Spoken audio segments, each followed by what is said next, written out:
Thank you for the invitation to present Empower. I am not working on this project alone, and I would like to thank Yuri and Mariette as well for letting me work on this very exciting project. So, can empowering early career researchers lead to responsible research practices? Recently, there has been growing literature conceptualizing the PhD experience, and whilst there has been discussions, this has not really been discussed within research itself. And recently, there has been a study, a qualitative study, that found the main characteristics of the PhD experience, and this was a larger pool of PhDs. And some of the findings was that the PhDs themselves described that their PhD time was the development of their academic identity. So their PhD was very important to how they conduct research later on in their life. It was also characterized as an all-consuming endeavor, and it had competing demands a lot of time.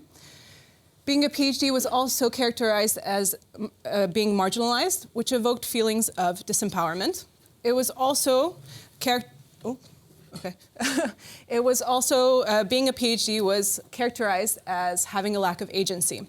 But it is all not negative. A lot of the PhDs also described their time as a wonderful journey.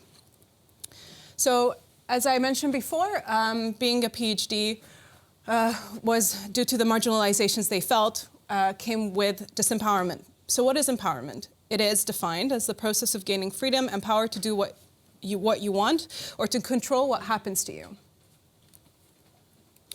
Another recent study by Kish et al. Investigated the factors which influence a PhD's feelings of success. So some of her findings were that peer support, the supervisor-PhD candidate relationship, sense of belonging, experienced workload, the research culture and the research environment, and the existence of questionable research practices really impacted the success of the PhD candidate. Also, when they were in more of a negative sense, even prompting some of these PhD candidates to leave academia. So clearly, looking at all of these variables, if we examine them one by one, they all stem a little bit from research culture. So the Royal Society defines research culture as the encompassment of behaviors, values, expectations, attitudes, and norms of our research communities. It influences researchers' career paths and determines the way that research is conducted and communicated. But going back to this for a second, as I mentioned before, questionable research practices was really affecting the PhD success and experience in their time as a PhD. Another recent study illustrated that research misbehaviors are associated with a weak, responsible research climate and publication pressure. Therefore, the research climate clearly affects the quality of work that is being produced by PhDs. And why is this important? Because PhDs play a huge role in the research culture. They are the future of academia, and a lot of PhDs don't actually know the power that they hold within the research ecosystem itself. So, with Empower, we would like to really help change this mindset for PhDs, and we would really like them to understand that they have the power to speak up. Currently, the research question at hand is, how does a workshop focused on empowerment support help early career researchers contribute towards a responsible research climate? And how can empowering them enable research culture change? A side question is this as well, what factors influence feelings of empowerment among early career researchers? So how do we aim to investigate this and to answer this? It's through a series of workshops. Over the past year, we have developed a script, and this was filmed by actors. So the workshop itself consists of 4 videos. So when the PhDs arrive, we have discussions on empowerment and research culture, and then they're shown 4 videos describing 4 common dilemmas from academia. One discusses supervision, the second discusses taking initiative, the third one collaborative working, and the fourth conflicting interest.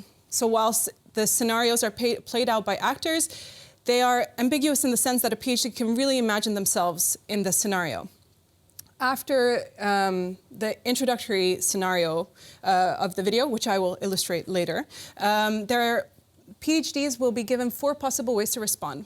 And initially, we will ask the PhDs to really reflect on themselves individually, what they would do in this case. What would they need in this situation to enact change?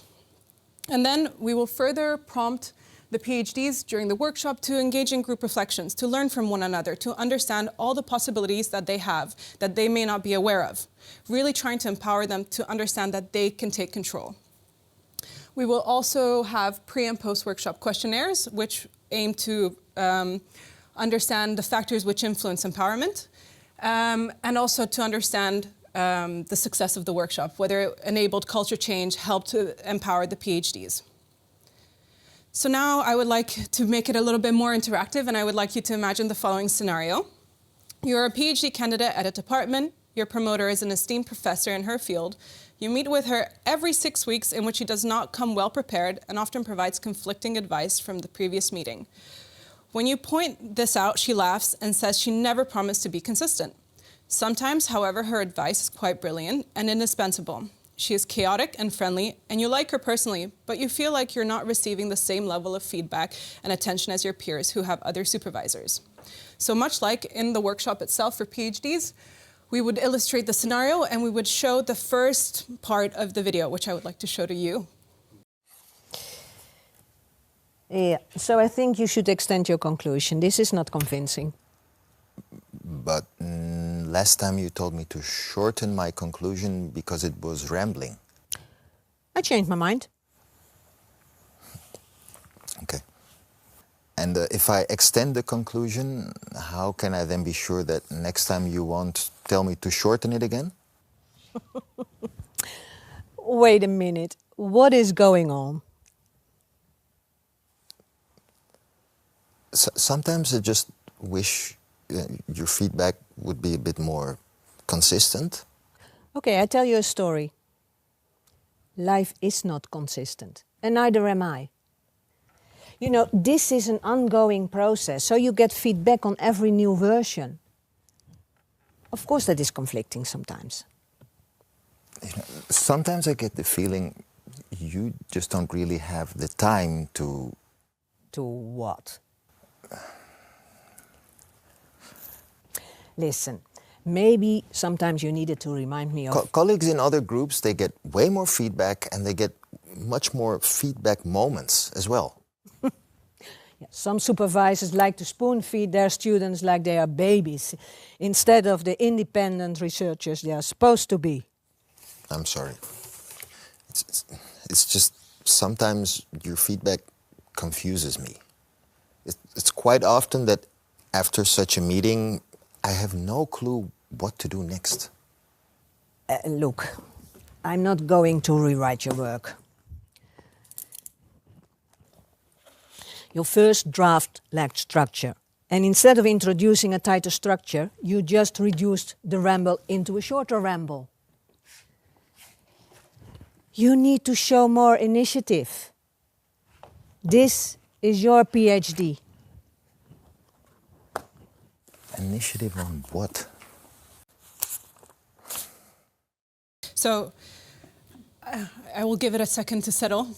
This situation may have been familiar to some of you or not.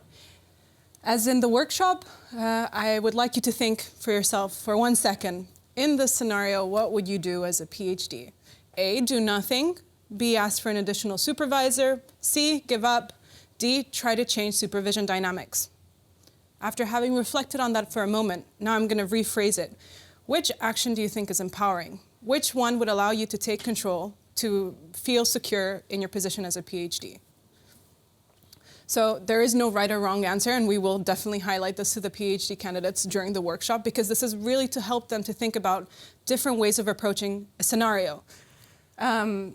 And each of these situations, whichever they choose, has a corresponding video which we will play out and we will have discussions on, seeing what happened in this scenario, how do you interpret it? Now that you've seen this, would you choose differently? Really prompting them to think about what they can and what they can do in situations like this, and where are their structures of support. So why is this relevant? Why is this important? PhDs, as I said, are the future of academia. They hold an important role within the research research system. Sorry, and if they're under pressure due to the research culture that they're within, they're not producing quality work. Their mental well-being is at stake. Their individual and social safety may be at stake due to the system that they're in. And if we change this, if we empowered them, we can change the quality of work that they produce, we can help them with their mental well-being, we can increase their collaborative structures, and work towards a more positive research culture. Okay, thank you.